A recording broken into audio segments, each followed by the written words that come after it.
Welcome to 52 Questions for God, where every Sunday morning we're here answering a question you wish was said in church, but we'll talk about it now. You don't have to pass the plate, but you do have to go to church.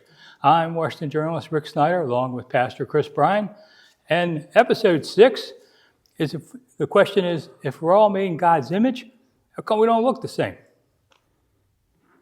We don't look the same. That's correct. Close enough, but you know. Well, once again, it's wording.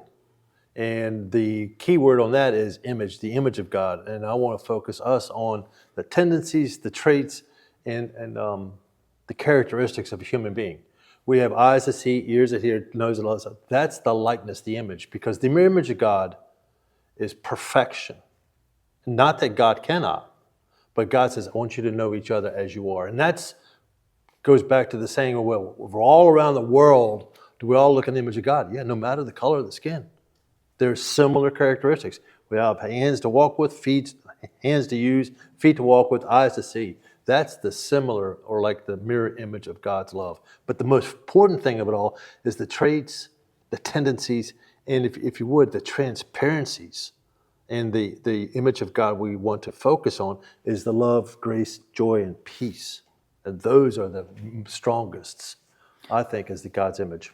So really what we're taking away from God is his love, but the uniqueness and his desires and all the things that go into him, not what he looks like, because we're not even sure what he looks like. But, you know, he's trying to give us the best personality traits, and the rest of it's whatever. Exactly. It's like planting a seed in a garden. You plant a seed, hope to grow up a product that develops and produces. Well, nothing happens until it's planted within, and like you just said, it's all within, and that's that love, peace, grace, mercy. Yep.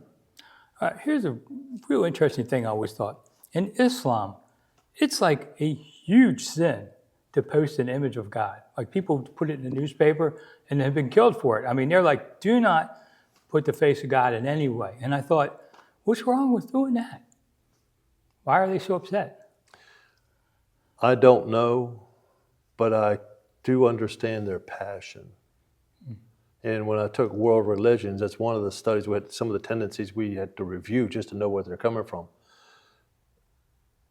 I think it's in the auspiciousness of the love and the radiance of God, because the Old Testament says, whoever sees the face of God will not live.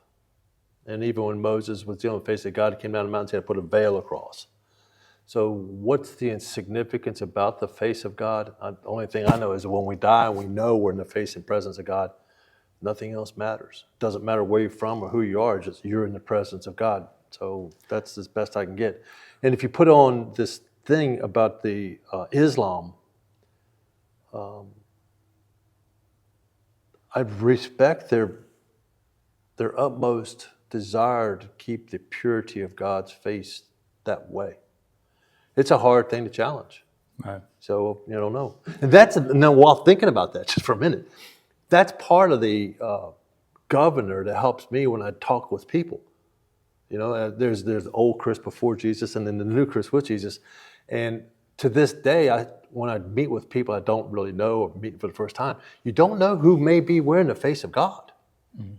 It'd be a hard day to get up there and say, uh-oh, I remember what I said, like that. Yeah, do you think that because we all look different, you think we would all see God in different forms, and it wouldn't be one God if we were to see him? It'd be a reflection of us. Well, back to your word, reflection. Okay. So when we get to that moment when we're with God, nothing else matters, because the love of God will be so overwhelming. What you look like, to me, is moot. There you go. I'm Rick Snider with Chris Bryan. Thanks for coming. We'll see you next week.